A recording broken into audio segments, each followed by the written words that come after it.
Welcome to this month's book talk, and today we are focusing on books that not only you can read, but also books that you can listen to.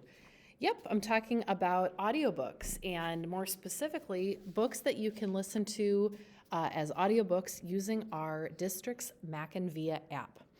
You might already have used the McAnVia app on your iPad before, but in case you haven't or need a reminder, the McAnVia app can be found on self-service. And if you haven't done so already, I would recommend that you download this app because it can be used for audiobooks and for ebooks. So if you want to read on your iPad at any point, it's very easy to download the books onto your iPad, read them, and then they get automatically returned after a few weeks. You don't have to worry about getting overdue notices or anything like that. And it's great to have audiobooks to listen to because it's just another terrific way to, listen to a terrific story. In terms of going into that app and logging in, the information you'll need is your school. You would type in Valley Middle School and be sure that you enter Valley Middle School and select the one that is for Apple Valley, Minnesota. It is going to come up with a few different Valley Middle Schools. Be sure to select ours. And then when it prompts you for your student ID number and password, you would type in that information as well. I'm going to show you as the web version here what it looks like on the app. You're going to get a screen that looks like this, and you'll notice that it shows us lots of book covers. If I wanted to select off to the side here more specifically, I could just highlight ebooks over here. So if I wanted to just look at the books to read on my iPad. But today, as I'd mentioned, we're just focusing on audiobooks. So these are all books to be downloaded, 462 of them, in fact, that can be listened to and read as audiobooks. The one thing to note about these is if there is a little red dot in the bottom right corner, that does mean that the book is currently checked out, and I'd have to request that book by selecting the request button. If the book, though, has the little headphones in the bottom right, they are available for checkout immediately, and you can either start listening right away, or you can check it out and it downloads it to your iPad. So today, all the books I'm sharing in the book talk are available as audiobooks. They are also available in our library if you come down and want a hard copy of the book. So I hope that this is something that you'll take a look at if it's something that you haven't used yet or haven't used for a while. It might be something to consider. If you have any questions about how to use the app, please stop down to the library and I'd be happy to show you. The first book I'm sharing today has been around for a while, but it is a favorite for a lot of readers. It is Freak the Mighty by Rodman Philbrick. It's in realistic fiction, and it is the story of two kids who really haven't found their place, and they haven't found people that they connect with until they meet each other. I'm going to start out by reading the very first part of this story to give you just a picture of what this book is like. I never had a brain until Freak came along and let me borrow his for a while. And that's the truth, the whole truth. The unvanquished truth is how Freak would say it. And for a long time, it was him who did the talking. Except I had a way of saying things with my fists and my feet, even before we became Freak the Mighty, slaying dragons and fools and walking high above the world. Called me Kicker for a time. This was daycare, the year Graham and Grimm took me over, and I had a thing about booting anyone who dared to touch me, because they were always trying to throw a hug on me like it was medicine I needed. Graham and Grimm, bless their pointed little heads. They're my mother's people, her parents. And they figured, whoa, better put this little critter with other little critters his own age. Maybe it will improve his temper. Yeah, right. Instead, what happened? I invented games like kickboxing, and kick knees, and kick faces, and kick teachers, and kick the other little daycare critters, because I knew what a rotten lie that hug stuff was. Oh, I knew. That's when I got my first look at Freak, that year of the phony hugs. He didn't look so different back then. We were all of us pretty small. But he wasn't in the playroom with us every day. Just now and then he'd show up. Looking sort of fierce is how I'd remember him. Except later it was Freak himself who taught me that remembering is a great invention of the mind. And if you try hard enough, you can remember anything, whether it really happened or not. This is about Max and Freak, and they become best friends forever. Max, his whole life, has been called stupid and dumb, and it didn't help that his body seemed to be growing faster than his mind. And it didn't help that people were afraid of him because of that. So Max has learned his whole life to be alone. And then Freak comes along. You got to read this story about friendship and about how two kids who can't seem to connect with anyone together are an unstoppable force.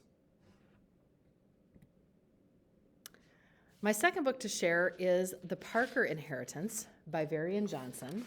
Those who love a great mystery should pick up this story. It begins with a letter in a book, in a box, in an attic, in an old house in South Carolina. And this letter is just waiting for Candace. Let's take a look at a little book share about this book.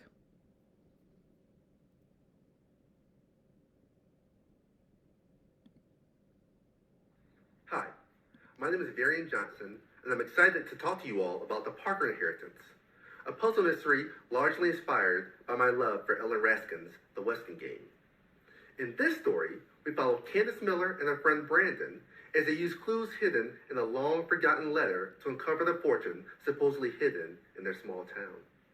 But in addition to following Candace and Brandon's journey, the novel also weaves in the story of the Washingtons, an African-American family who fell victim to a great injustice almost 60 years before.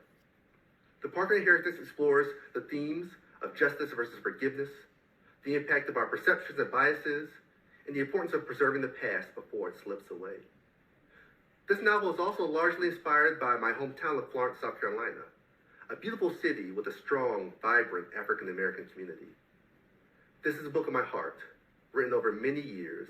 I am so honored and happy to be able to share with you all now.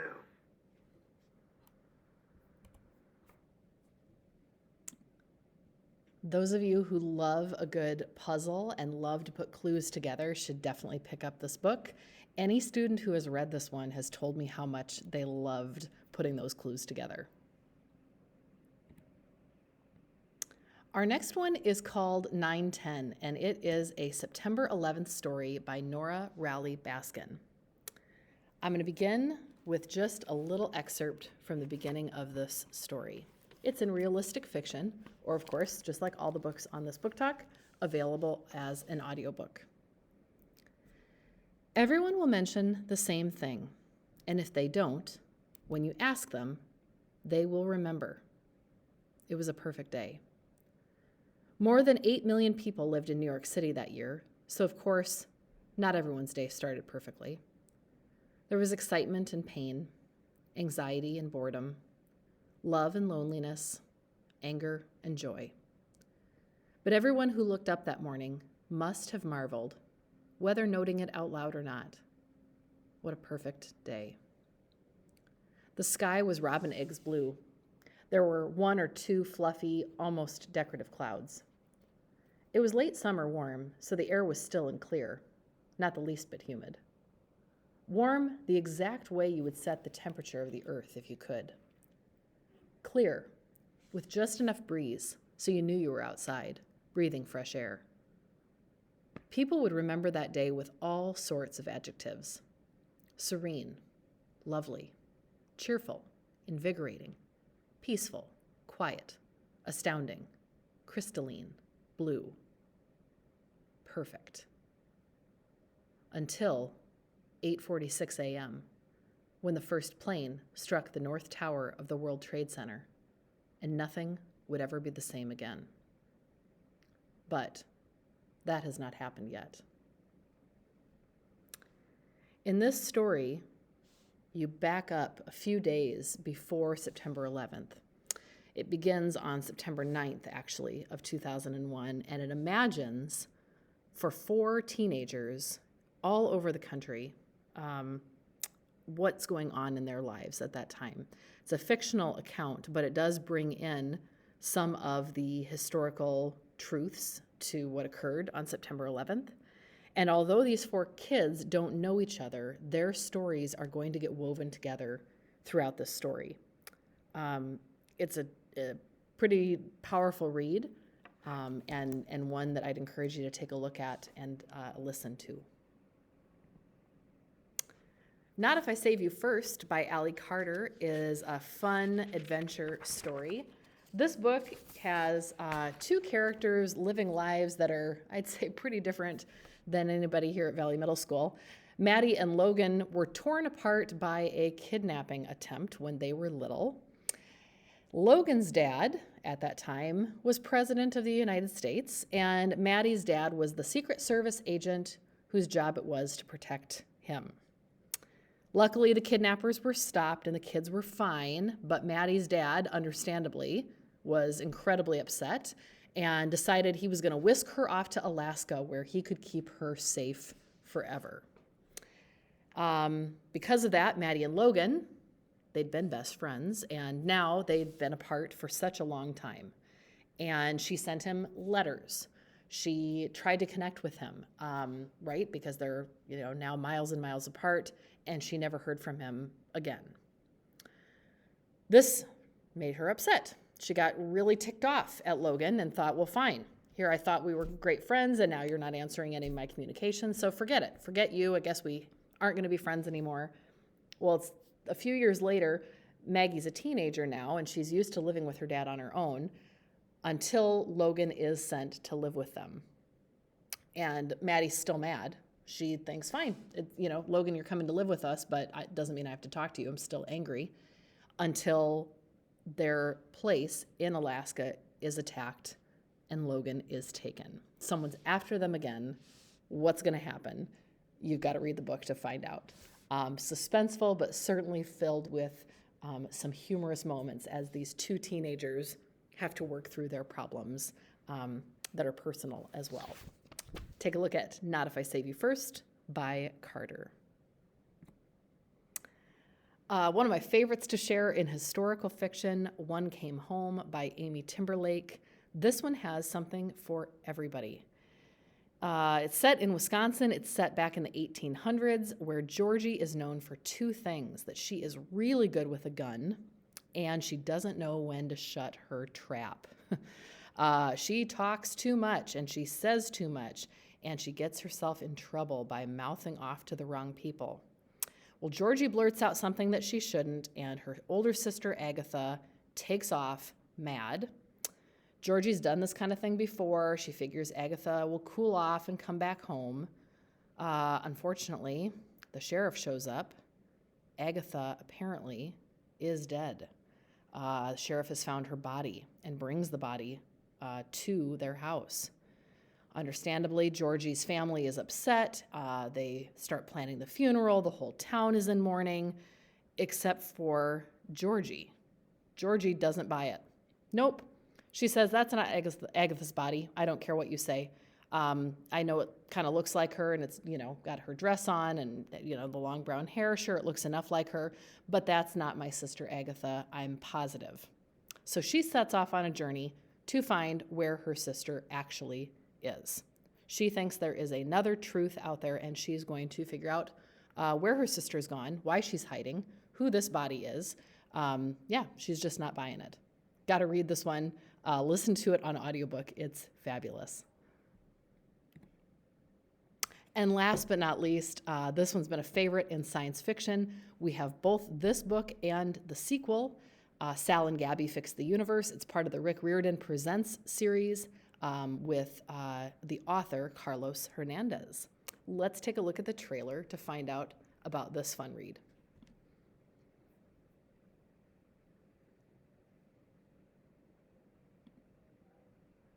I write a lot of essays for school, but I also write sales descriptions for my Etsy shop.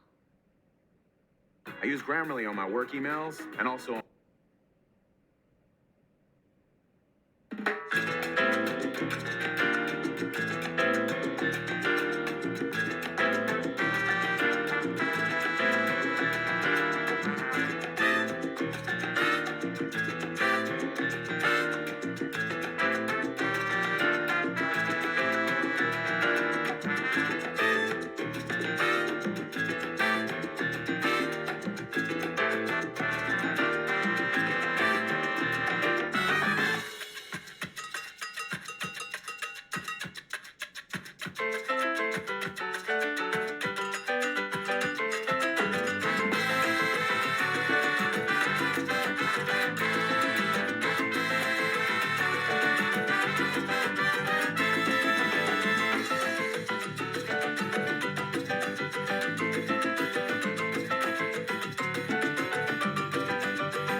Gosh, a little something for everyone in that book as well. Some humor, some bully fighting, some definite problem solving in terms of these rips in the universe. Take a look at that one, listen to it on Mac and Via, or like I said, come down to the library and get the copy for yourself. If you've already read the first one, take a look at Sal and Gabby Fix the Universe, and you won't be disappointed either. Thank you so much for your attention. Stop down for help with the app or with these books. Put any of them that you'd like on hold, and happy reading.